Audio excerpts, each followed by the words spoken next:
Hi guys, and welcome back to our channel. I'm Yaba and we are Ghana bound. It is my pleasure today to introduce someone who has made the big move from the US to Ghana. So I want to introduce her to you because her story is not only inspiring, but I think it's very powerful. So I'm going to get you to introduce yourself, please. I am Tamasha Johnson. I am from the United States. So tell us a bit more about yourself. Whereabouts are you from? Where did you grow up? Okay. I am originally from South Carolina. Moved to Georgia roughly a little over 30 years ago. My dad was in the military, so we were at Fort Benning, and then I lived in Columbus, Georgia for almost 30 years, and recently lived in the Atlanta area for the last 2.5 years. So wow. Before coming here, I was in the Atlanta, Georgia area. So, okay, yeah. Yes. So we'll get to why and how you moved to Ghana. But guys, the Ghana rain comes when it wants to come, right? So we are in nature right now. Yes, we so are. I think we were going to move location. Okay, this is better. Yes. So we'll be dry for at least a little bit. The rain. Exactly, the rain. So we were talking about where you came from, so Atlanta, Georgia. Yes. And tell us a bit more about what your life was like before you made the move to Ghana. How was your life in Atlanta? Well, I still am. I'm a teacher. I've been teaching for about 8 years, so that's what I was doing in Gwinnett County in the Atlanta area. Most of my family live either in that area or either in North Carolina or South Carolina, so I'm a Southern girl. A Southern girl. Yes. And how was life on a day-to-day? Because I've been to the US. I think I went to Pennsylvania and New York. Well, how was it in Atlanta? Anyone who has ever visited Atlanta, they know it's hustle and bustle. The traffic is horrendous. I think I was telling you earlier, you could be traveling 3 miles. It could take you 10 minutes to get there, or it could take you 45 minutes to get there. It just depends on the traffic and what time of day you leave. So mostly the majority of things that I did Monday through Friday is teaching, active in my church, active with my family, so those type things. And I'm active in my sorority. I'm AKA Alpha Kappa Alpha, Sorority Incorporated. So those are the things that I did pretty much on a daily basis. Yeah. Yeah. So you were really involved with your family, Yes. with your community, in fact. Yes. So what drove that decision? Where did it start for you to even think about the continent? Okay. And to even consider yourself leaving the community to move to Ghana? Where did it start? Well, I would say about 1.5 years ago, my daughter passed. She was 26 years old, and the last year of her life, she was always, "Mommy, I want to live life to the fullest. I want to travel. I want to enjoy life," because she was always very sick. She had sickle cell. So after she passed, inside me is a thing that says, "Live your life. You only have one life to live." And literally, you don't know when it's going to end. I mean, in all honesty, because as a mother, you never think you're going to have to bury your child. That's nothing you ever think about, ever. But it happens, so you have to continue to live. And I know that she would want me to live. But I thought I was going to do some type of mission work because Ghana just kept coming up in my spirit. And so I said, okay, well, teachers have pretty much 2 months off during the summer, so maybe I could do some mission work in Ghana and visit some orphanages.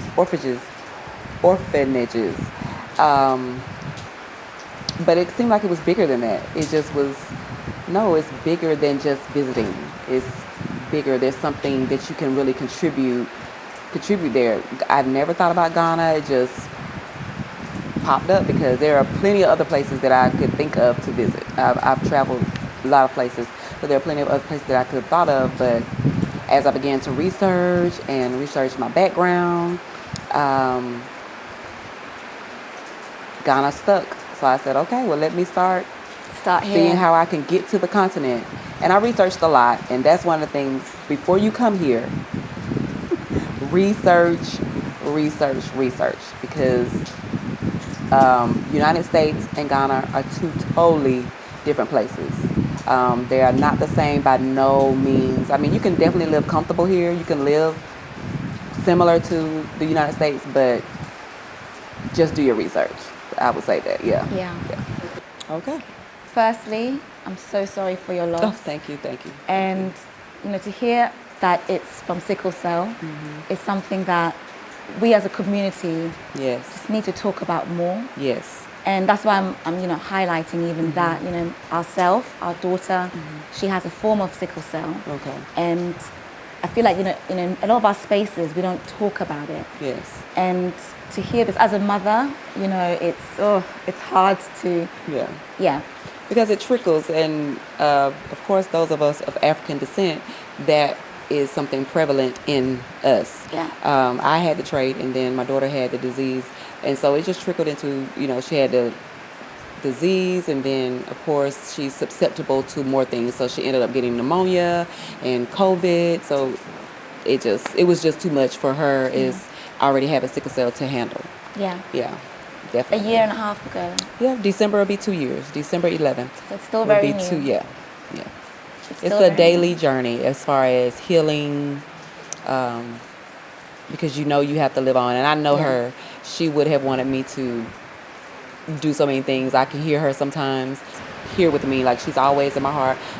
And I know that she would be proud, because that was one of the things she always said, "Mommy, I'm proud of you for doing whatever endeavor, even if it's something crazy that I want to do." She was always my number one cheerleader, always saying how proud she was of me, stick by me. If I'm going on a crazy trip, she'll be in the car with me, just always. So yeah, she would definitely be super proud. Yeah. Yeah. You're doing an amazing job. You're doing amazing. Oh wow, well, Because thank this you. is very fresh still. It's definitely a lot of healing, and I could definitely say since I've been here, and I think that's one of the things that God drew me here for, because sometimes you need to just disconnect from the familiar, and I definitely can say I've experienced a lot of inner healing since I've been here.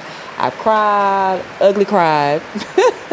Yeah. Because I miss her every single day, and today's a strong day, tomorrow may not be. Right. So, I think that I'm here, just to also get some healing for myself as well. Yeah. What did your family think when you first told them you were thinking to move from Atlanta to Ghana? What did they think? My family definitely did that. No, my mother, she was like, "Yeah, do it." But my stepmom and my dad, because they're frightened. Because listen, in the United States, the way they picture Africa is everybody lives in huts, no running water, no electricity, no air conditioning. You're barely going to eat. It's flies everywhere. I mean, literally, that's what the portrayal is. So that's what people think. This is interesting. Yeah, so that's what a lot of people think, and it's just because you don't know. But if people would really go on the internet and look and see and research, you will see that you can live well here. Yeah. You can really live well here. So once I got here, I had to tell my family, see, I actually have electricity. I actually have a refrigerator. There are actually walls. Built up. Yes, built up.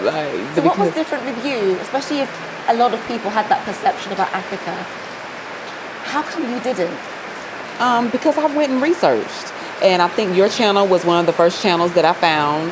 And then your channel led to other people's channel. Because if you interviewed somebody, I went to their channel and went to their IG. So then once you see, wow, it's really a place where you can flourish. It really is. So I tell people all the time, do your research. Don't go by what the media in the U.S. make you think it is here.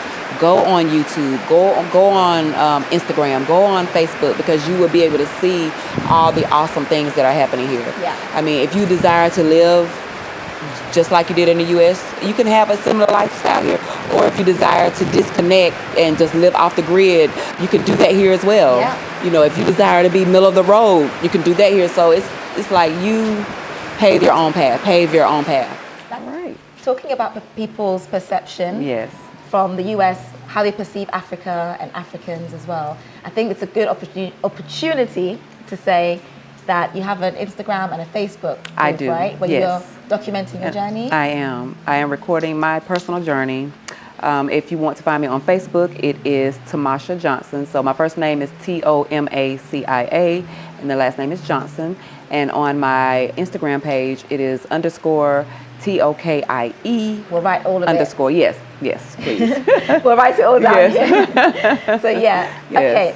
your family split. Yeah. Some said, yes, go for Yeah, it. because they were frightened because I'm coming here by myself. So I just took not a leap, but a huge dive into coming from the U.S. to Accra, and I've never been here before, ever. So it was a huge leap, yeah. So they were, they were definitely just frightened because they want to make sure I'm going to be safe, I'm going to be okay. It's not something where if something happened to you, your family could be here Right. right away in a couple of hours. No. Yeah. It takes a lot of planning for your family to come see about you here. Right. If something happens, if you get sick or injured, yeah. Absolutely. So that's what they were afraid of. And I know you mentioned plan, research. What does that look like? Yes. What did it look like for you researching to get to this point where you're pretty clued up about certain parts of this journey? So I would say to anyone who's wanting to come here, definitely go on YouTube. And then if you follow someone on YouTube, like for instance, Yaba, I follow her on YouTube. So if she interviewed someone, I would go to their page. And if they interview someone, I would go to their page. So it's a ripple effect. And once you start searching, you guys know how the search engine is. Once you start searching, everything is going to come up in your Facebook and your IG as far as about Africa. So just go look and see, because there are so many other Americans and even people from not just America, just all over that diaspora. Could be Canada, it could be London that's coming here. You could just look at their page and look at their journey. Everybody's journey is not going to be the same, because it depends on your money. Let's talk about money. It depends on your money. Let's talk about that. Let's be real about that as well. Yes. How did you plan your finances before moving to a new country?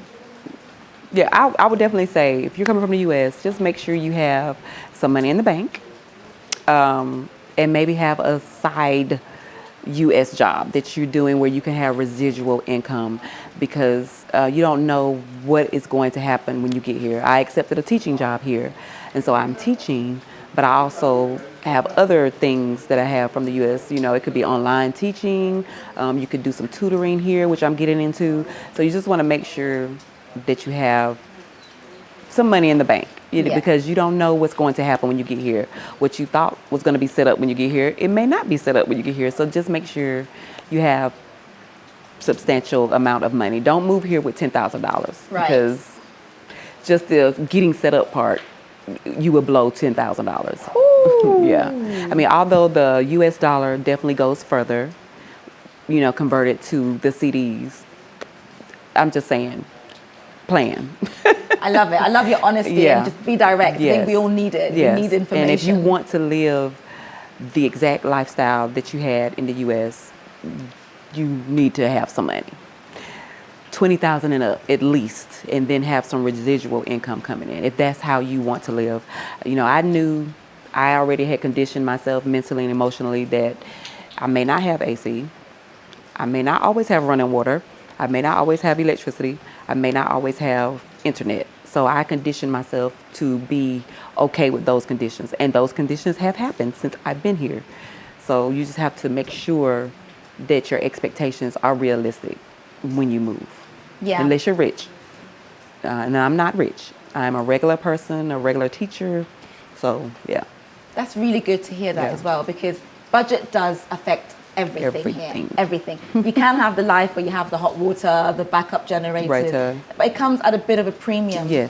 Yes. So check the kind of lifestyle you want, is what I've heard you say, and then make sure you can meet that with the budget. Exactly. Let's delve a bit deeper into, you talked about, in case someone gets sick, how did you plan for healthcare while you're over here? Well, I haven't gotten sick or anything.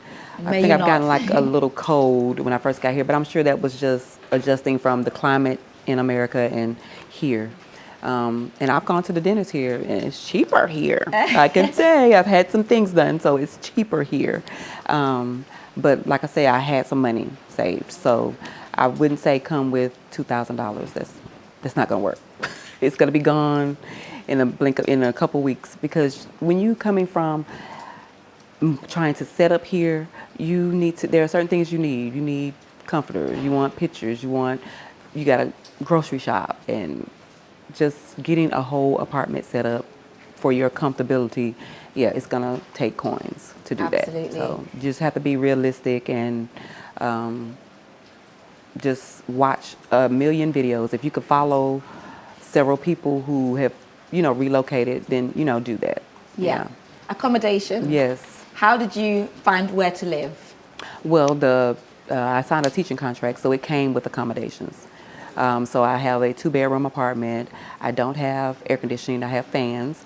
And let me tell you, your body has to adjust to no air conditioning because when you're coming from the U.S., you're used to, like in Georgia, they're in the triple digits. Oh my I've heard 101, 102, 103. So it's super hot there and muggy and moist. So we go from air conditioned apartment to our air conditioning car, and from our air conditioning car to our air conditioning wherever you work. But that's not always the case here. So your body itself has to adjust, and I've pretty much adjusted. And one day I was sitting in my living room, and I was like, I didn't turn my fan on because my body has started to adjust. Yeah. Yeah. Everybody from Georgia, Yeah. Atlanta, I want you to comment below and just say, what? No AC? Yeah. Yeah. Put your hands up if you think you can cope with that coming to Ghana. It's an adjustment. Yes, Yeah. acclimatization is a real thing. And most of the Ubers don't have air conditioning in their car. Absolutely not. So I have a little hand fan that I take everywhere I go, and I take water, ice water, everywhere I go. Yes, same too. High five for that. Yes, Me because too. I mean, you just have to adjust. That's realistic. Don't expect it to be the exact same way unless you are rich. Then you may have an air conditioning car, but I'm not rich, so I ride in the Uber, and you just adjust. It's nothing that you can't adjust to. Yeah. It's How long did nothing- it take you to acclimatize, for your body to be like, I'm okay with this? About 3 weeks. 3 weeks. Yeah, because Okay. at first, when I first got here, I was the only one sweating like a hog. Like I was drenched, sweating. But everybody else was fine. Everybody else's body temperature was fine. But so now my body has, for the most part, adjusted. I do have my moments where I sweat, but nothing like that first week was Brutal. Oh my goodness. I remember yes. it. Yes, your body definitely has to adjust. And it will. Yeah. It definitely will. Yeah. So your plans all came to be, and the day came for you to fly to the continent. How was that? Like, Wow. okay, you're on the plane and you're landing. How was it? I was super excited. I didn't sleep the night before because I was so excited. My flight left, I think, about 8 in the morning. So I think we got to the airport about 5:30 Yeah. or somewhere. Like, if you know about Atlanta, it can be no traffic going to the airport, and it could be a million people on the road. You never know. So we left in great time, but just the planning aspect you think it's hard to get here, but it's not hard to get here. Okay. So you have to have your passport. You definitely have to have a travel visa. But I do believe you can get your visa once you get here. Yeah. I didn't want to take that chance. Right. So, and plus I was super tired once I got here. The visa line was long, but I came on Ethiopian Air. So I went from Atlanta to Ethiopia. That was about 14 hours. Ooh. And thankfully, the flight was not full, so I had a whole row to myself, so Yeah. I could lay down and relax. Yeah. But the flight from Ethiopia to Accra was, I think I told you. I think you told me. Are there direct flights that you know of? I think the only direct flight, I don't think there's one from Atlanta all the way to Accra, but I think there's one from Accra, from Atlanta to JFK. Okay. And then from JFK to Accra. Accra, Yeah. right. So that's the most direct that I saw. It may be, you guys can correct me if I'm wrong. Let us know out if there. anyone knows Yeah. any different. Yeah, but yeah, and that was beyond Delta. Yeah. But yeah. Well, I want to take this So- time to officially wish you Akwaba, Yes, which means thank welcome. you. Welcome to Thank you, Ghana. thank you, thank you, thank How long you. have you been here now? The 13th of September will be 2 full months. I'm making it day by day. It's a journey. It's a journey. And how has it been so far? Let's start off with the initial reactions to this new culture. How was it?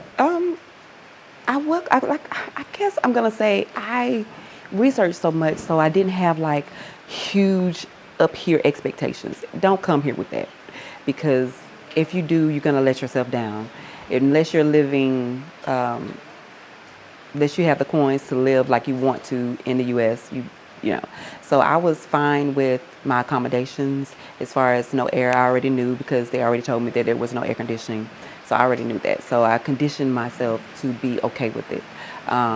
Sometimes the goes off, sometimes the electricity goes off, and you have to adjust. You can't be angry. You just have to. In your suitcase, I advise people to pack patience. Okay, good. Pack it. Like, if you could bring an extra bag of patience, you're gonna need it. Like, you just can't come here with those preconceived ideas that it's going to be exactly like the United States, because Right. otherwise you will go home. Right. You will. And many have. Many have, Because yeah. of that expectation versus Yeah. reality. Yeah, so you have to know that it's a developing country. It's not a third world country where they don't have amenities, but it's a developing country, you know, so just understand that. Yeah. Yeah.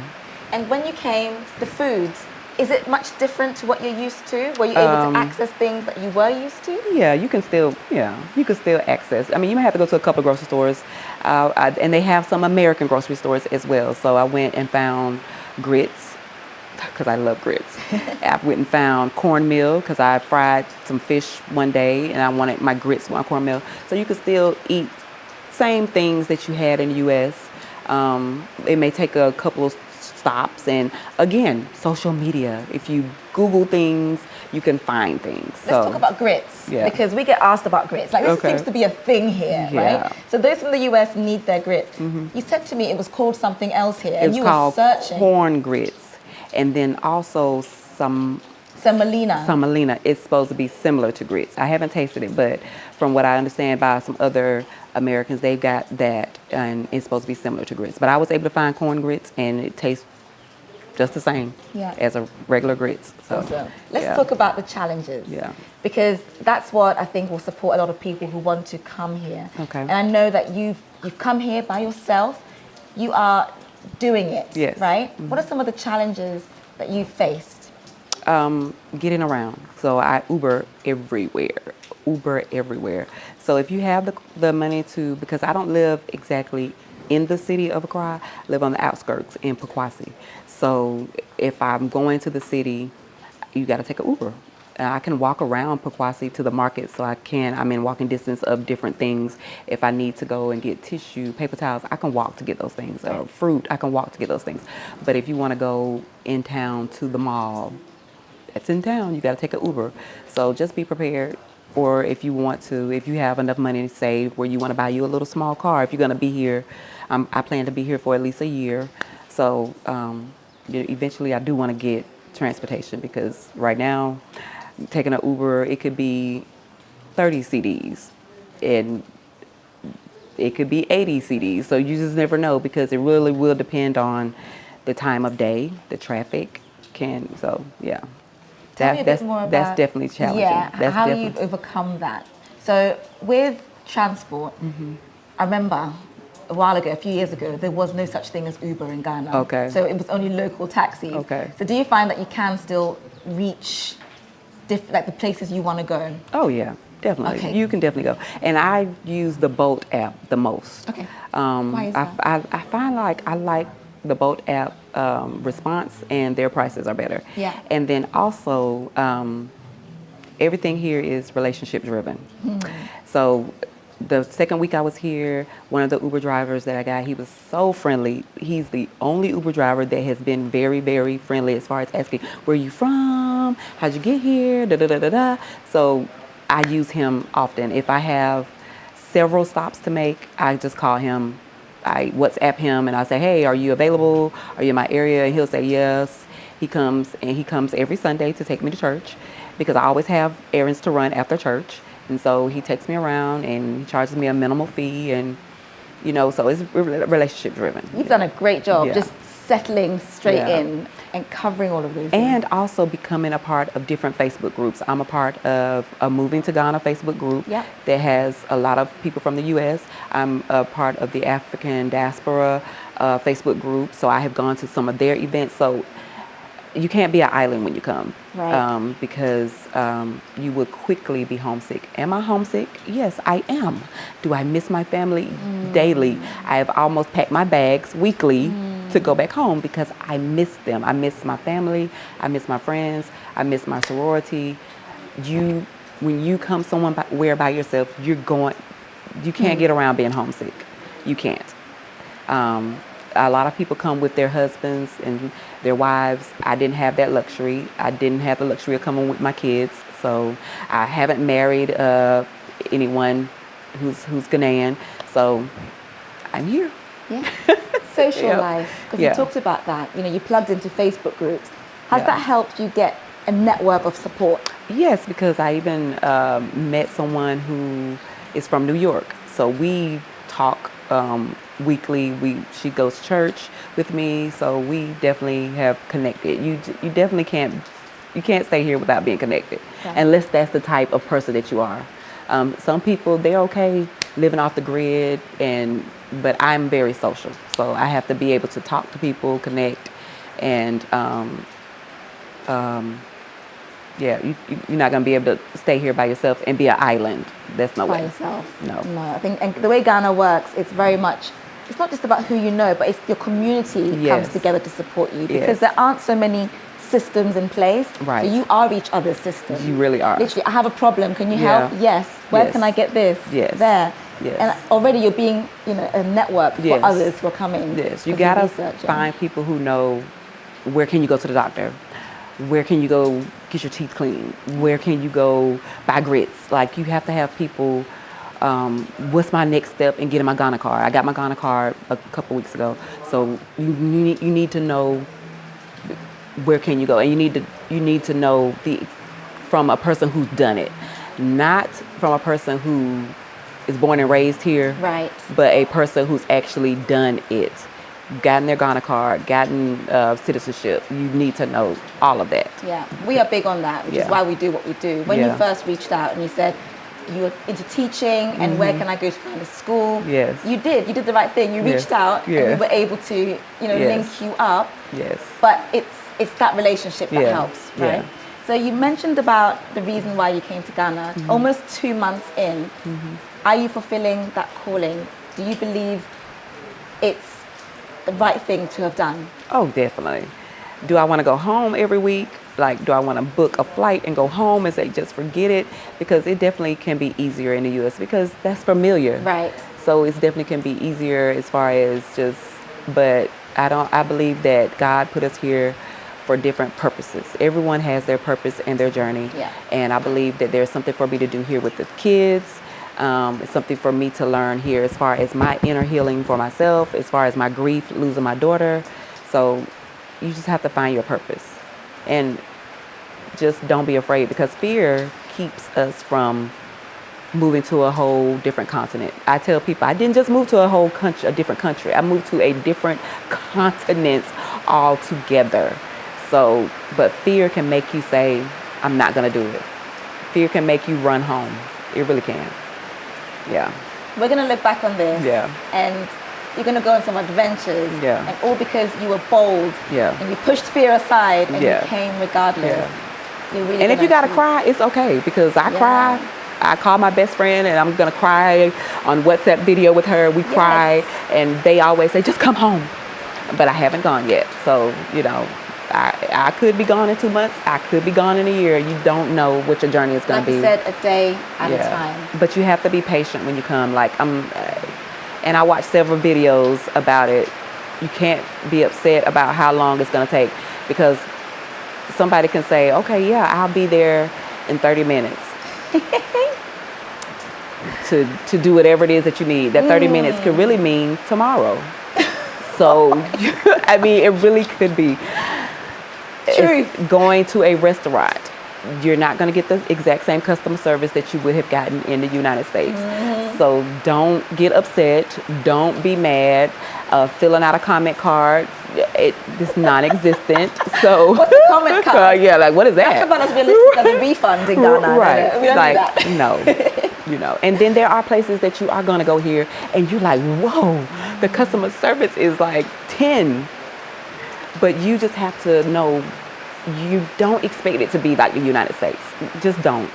And if you get, I think I told you this, I went to 3 nail shops before I found somebody who did my nails the way that I wanted them to do, and where I got great customer service. I finally found a place, so I'm going to stick with them. But it's trial and error. Like, this is new. So just be patient, and you can't get upset. There's no need for you to fuss at them, be angry with them. because it's not gonna make them move faster. So you just have to, yeah, you just have to. In your carry-on suitcase, make sure you have your patience in there. That's all I can say, because you need it. Yeah. There are people out there now considering moving to Ghana. They're in the US, wherever you are, in your apartments, in your condos, in your homes, thinking, there's something in me that wants to do it. What would you say to those people? I would say now, your journey may not be my journey to just pack up everything and sell all your furniture, because that's what I did. Okay. I sold all my furniture. I love it. Okay. That may not be their journey. It may be your journey to come back and forth and visit. Because there are some people YouTube video and they say, don't just pack and come, visit. If that's your journey, do that. If it's your journey to take the leap and dive like I did, then do that as well. Because one of the things that I told my parents is only two things that can happen when you move. You can either fail or succeed. Whichever one happens, you still have family to go back home to. You still have a place to go back. I still can go back to the US and I can still pick up where I left off and teach. I still can just move in my parents' house and just live with them, if I have to. So it's not a deal breaker where it's like, oh my gosh, what am I gonna do?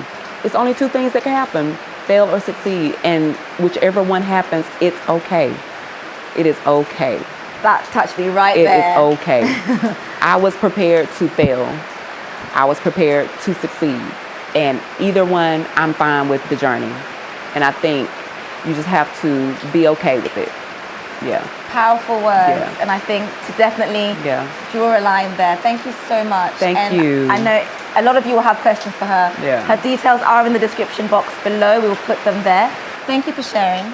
Thank you for being vulnerable. Thank you. And giving us the opportunity to put a stamp on this part of your journey. And I also want to say that everybody's not trying to rip you off here in Africa.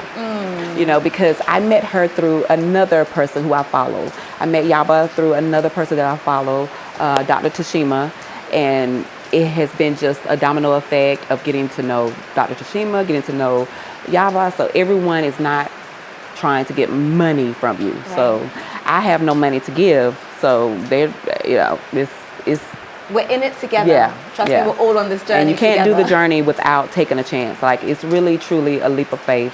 It's really, truly praying, talking to God, fasting, whatever it is that you do for you. For me, I did a lot of praying and talking to God. And people are going to say, don't do it, because they're afraid.